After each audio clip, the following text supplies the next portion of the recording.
My name is Dave Mulligan and I am 68 years old. One of my conditions is glaucoma, but I don't think that's everything that's the matter with my eyes. I've got very little optic nerve, I've got double vision, I can't stand too much light, I get glare, I can't see too much when the light's dull, but I deal with it. It was all a bit of a surprise to me really. Not long after I had some LASIK surgery on my eyes, I went to an optician's for some reading glasses and they did the peripheral vision field tests, and it took me a long time to do them, and he said, "I think we've got a problem here," which did concern me. He didn't want me to drive away from the opticians, and I ended up going to the eye hospital, and I was told some of the problems that were the matter at the back of my eyes.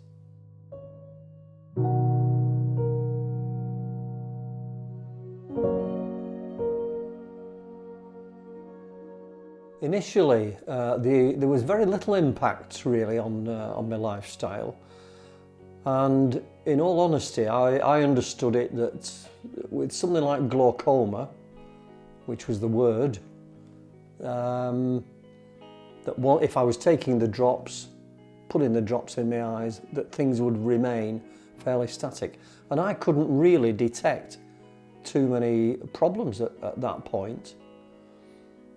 The worst point was when I began to notice that I didn't recognise people that I knew in school where I taught, where I couldn't pick out which child was answering a question at the back of a class. And then on one particular occasion, in a lesson, one of my eyes went really strange, and to be in that position in a classroom with a group of kids just sat there quietly working, and to be going through a trauma of not knowing what is going to happen to you was absolutely terrifying. But I would say that's now about 15 years ago, and the changes, there's gradual change all the time. I'm quite pleased about the lifestyle I have and the way my loss of vision is occurring. It's a gradual thing, and because it's gradual, I can adapt as I go along. So there's good things out there that I can still enjoy and learn about, and I'm not in pain. I think my life would be a lot worse if I was in pain.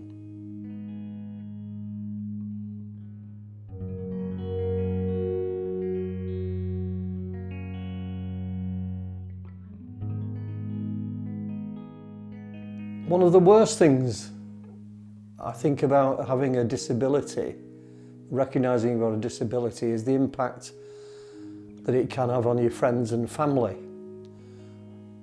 And I know for me that sharing that with friends and family, although I could say and play it down, oh, I can't see things very well, I've got glaucoma, it didn't mean anything to my friends or my family.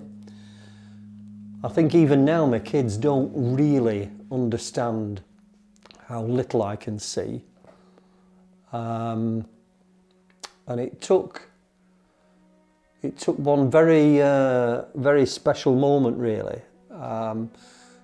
Took me about 3 years after I was given my first symbol cane to actually take it out. And my wife had said, use your cane, let people know. And I'd go around town with half of it stuck up my sleeve. But I was finding that going out with my friends, I'd kind of build in all sorts of strategies so I could get around the difficulties I was having, because I couldn't be upfront about being disabled. I hate the word disabled. I find it's better for me to see it as a challenge. But eventually I did. I arrived at the pub to meet with them. I got my cane and I put it on the table. And I've got to say, and for them, and I think this is the thing, the impact on friends, it was a shock to them. This friend of theirs who is unflappable, who leads others, was in a situation where, yeah, he's got a disability. He can't see. The cane, honestly, was it opened my eyes to what was possible in a lot of ways, and it helped me and it helped my friends.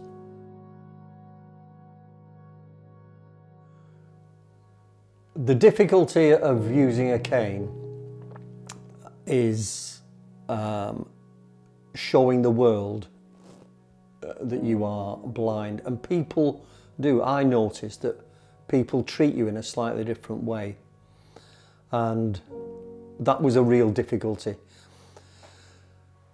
When I eventually got my cane, which would out of my sleeve, when I started using it, and in some situations, if I give you an example of one, I like going for a drink. I love pubs and I love beer. One of the things you've got to do in a pub though, and pubs tend to be dark places, is find the gents, is identify the beer that you want. And when you can't see and you say to somebody, could you tell me what the pumps are? If you haven't got a cane, they think you can't read. I didn't want to suggest to people I couldn't read.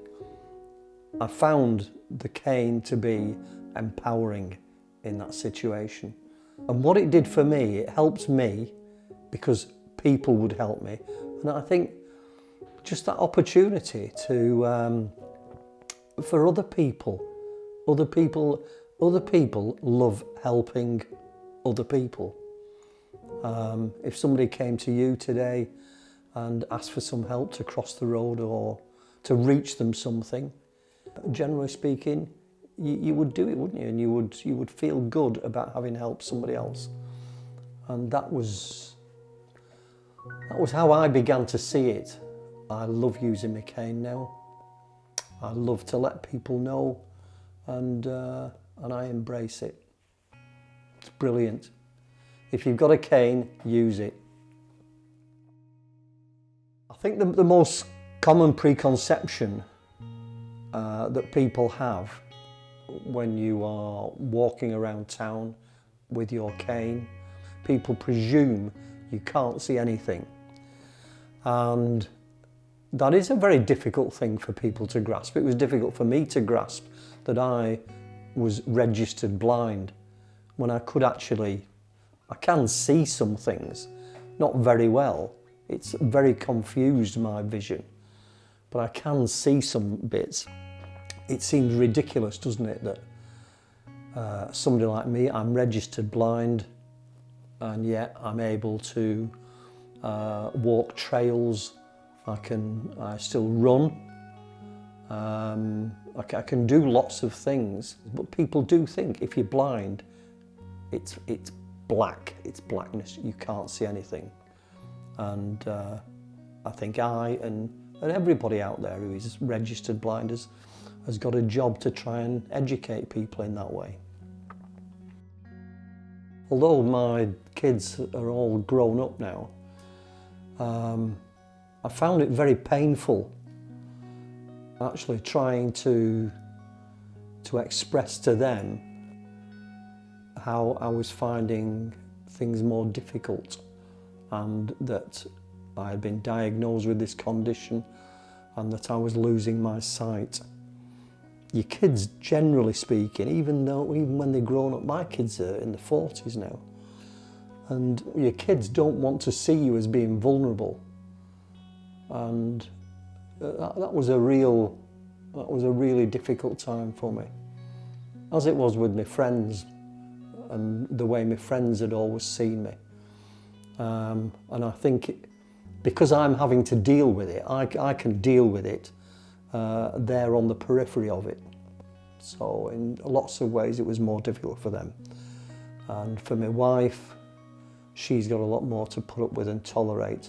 Fortunately, she knows far more about what's going on inside my head than I do. So she's okay.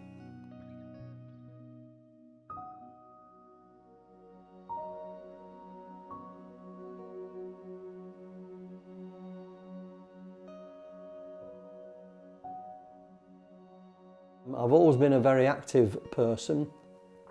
I've run, I've walked, I was a fell runner for a long time. I've done lots of challenges, things like that. And finding that I needed a bit more help on these things. In fact, I'm still in that situation now, but I kind of still like to get on with things on my own.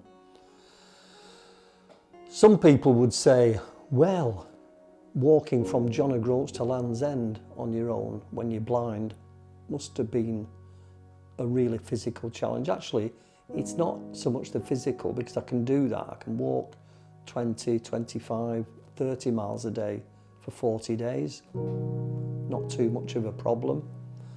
But it is more difficult when you are straining to see.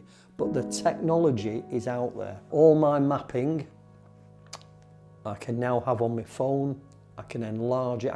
In fact, I've moved from my phone now to a tablet, which is bigger. I've got a bigger view. It's got GPS on it, so that's all there. So that helped me. Whilst I was on my most recent walk, nobody has ever done this walk before, by the way, from Cape Wrath, the furthest point northwest in Scotland, down to Dungeness, which is the furthest point southeast. 900 miles, 42 days. During that journey, I broke my glasses, and on my blog I put about this, and people were horrified. Oh, Dave, how could you go? I said, not a problem. And in the past, I would say, when I broke my glasses, it was horrific. The stress. What would have been much more of a stress now would have been if I'd lost my cane. And because, well, I was saying, wasn't I? People assume you can't see anything anyway. So I broke my glasses, stuck them back in my rucksack, and walked into I found, again, asking for a bit of help, close to my B&B that I was getting to, walked in, and people presume you can't see anything, so it was fine. It was great. It was very easy to deal with. I'm not big on religion, but I am a fairly spiritual person, and I've found great, incredible comfort and support and strength from my beliefs. When I was planning my walk, my kids and friends were saying, you must be mad. What do you think you're doing? You're blind. You can't see. How are you going to do this?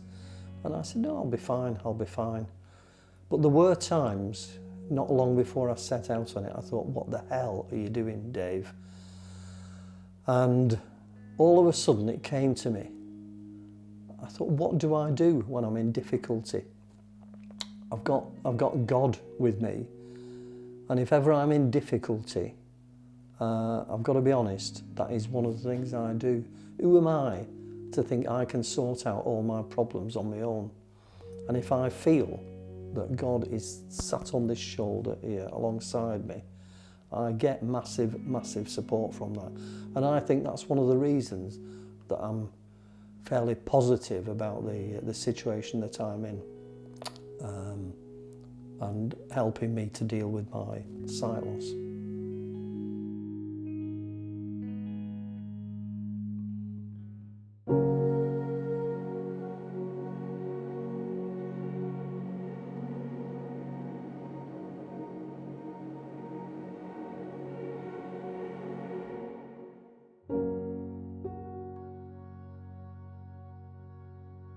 Our videos are helping people across the world. If you found them useful, please donate on our website so we can keep making more videos like this in the future.